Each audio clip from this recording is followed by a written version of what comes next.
بڑی تعداد میں ڈاکٹر جاوید احمد غامدی سے لوگ متاثر ہو رہے ہیں اور اس کو آسان دین سمجھتے ہیں اور وہ قبول کرتے ہیں جی آسان ہے. مثلاً ایک چھوٹی سی بات ہے, آپ فرما رہے ہیں کہ عورتوں کے اوپر کوئی حجاب واجب نہیں ہے, پردہ نہ کریں, دوپٹہ نہ اوڑھیں, اور پھر دوسری طرف آپ یہ بھی بتا رہے ہیں کہ ان سے ہاتھ بھی ملایا جا سکتا ہے.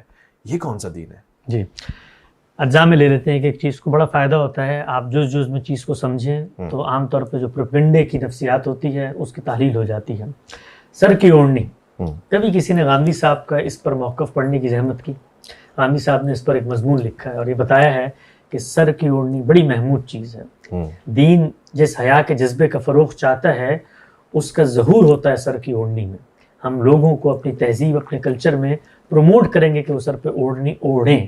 لیکن آپ آگے بڑھ کے مجھے کہتے ہیں کہ یہ فرض ہے, یہ واجب ہے, جو عورت یہ نہیں اوڑھتی وہ جہنم میں جائے گی. تو ہم لوگ مجبور ہیں کہ ہم آگے بڑھ کے آپ سے یہ سوال کریں کہ جو رائے آپ دے رہے ہیں کس چیز کے بارے میں دے رہے ہیں؟ دین کے بارے میں دے رہے ہیں. تو دین کا ماخذ روئے زمین پر تنہا پیغمبر کی ذات ہے, اور پیغمبر کی ذات نے دین کی ہدایت دو صورتوں میں ہم تک پہنچائی ہے, ایک قرآن, ایک سنت.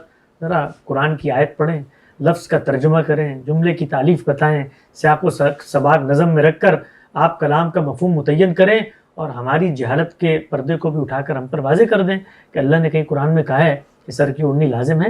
قرآن مجید میں مرد و زن کے اختلاط کے آداب زیر بحث ہے, اور وہ آداب جو ہیں مردوں کے لیے بھی ہیں عورتوں کے لیے بھی ہیں, دونوں کے لیے ہیں, صرف عورتوں کے لیے نہیں ہیں, مردوں کے لیے بھی ہیں. کیا ہے؟ غض بصر کرنا ہے, نگاہیں نیچے رکھنی, دونوں کو کہا ہے. دوسری چیز شرمگاہوں کی حفاظت کرنی ہے, دونوں کو کہا ہے, مردوں کو بھی عورتوں کو بھی. تیسری ایک زائد چیز ہے جو عورتوں کو کہی ہے, اور یہ کہا ہے کہ تم نے زینت کی ہوئی ہو تو زینت کے ان مواقعوں کو, موازوں کو تم نے نہیں کھولنا, الا ما ظہر منھا, مگر وہ چیزیں جو آپ سے آپ کھل جاتی ہیں. ان میں کون سی چیزیں شامل ہیں؟ ذرا علم کی تاریخ کو اٹھائیں, ابتلا کا دور ہے. یہ آج کل روایت پسند ہمیں اپنی روایت کے روب میں لا کر جو بتاتے ہیں کہ آپ لوگوں نے نئی باتیں کر دی. کبھی کتابیں کھولیں, پڑھیں, خود حنفی فقہ کا اس بارے میں نقطہ نظر پڑھ لیں کہ چہرے کا پردہ ان کے نزدیک واجب ہے. پڑھ لیں امام شافعی کو, پڑھ لیں امام ابن تیمیہ کو, وہ آپ کو بتائیں گے.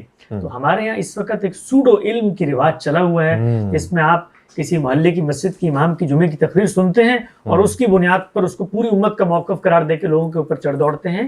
تو چہرے کے پردے کے بارے میں خود اہل علم علماء جنہوں نے اس کی ترغیب دی وہ یہ کہتے ہیں یہ تو پریکاشنری میجر ہے, سد ذریعہ ہے, قرآن مجید کی آیت پیش کرنے کی ضرورت نہیں کرتے. تو ہم نے دنیا کو یہی بتایا ہے کہ دین اللہ کا ہے تو آؤ قرآن و سنت کی طرف.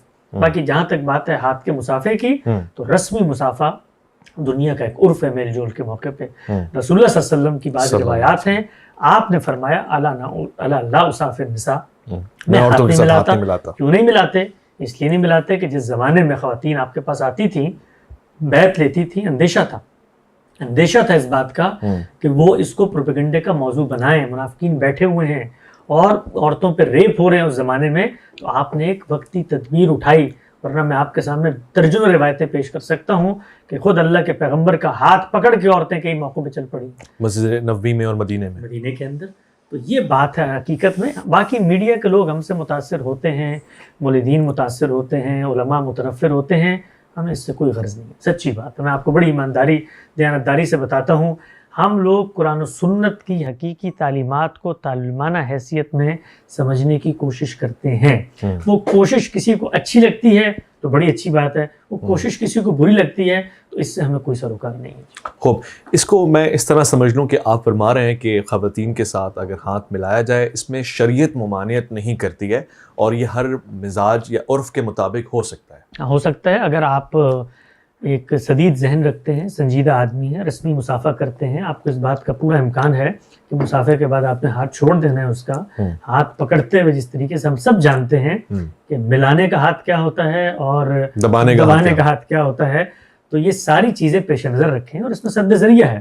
مجھے اگر اندیشہ ہو تو میں اپنے بیٹے کو منع کروں گا. اپنے اسکول میں اس بات پر پابندی بھی لگا سکتا ہوں, لیکن بالعموم آپ دیکھتے ہیں صدر ملتے ہیں, وزیر اعظم ملتے ہیں, وہاں ہزاروں کیمرے لگے ہوئے ہیں, نہ اس طرح کا کوئی امکان ہے کہ کوئی فتنہ پیدا ہو. رسمی آپ مسافہ کرتے ہیں, مسافہ کر کے آگے بڑھ جاتے ہیں. آپ کا ذوق اس کی یاد نہیں دیتا, کبھی کسی نے آپ کو مجبور نہیں کیا آپ کریں, لیکن دین کے نام پہ جب آپ حرمت کا فتویٰ لے کر آئیں گے تو ہم لوگ دوڑ کے آ جائیں گے وہاں پر, کہیں گے دلیل پیش کرو. خوبصورت.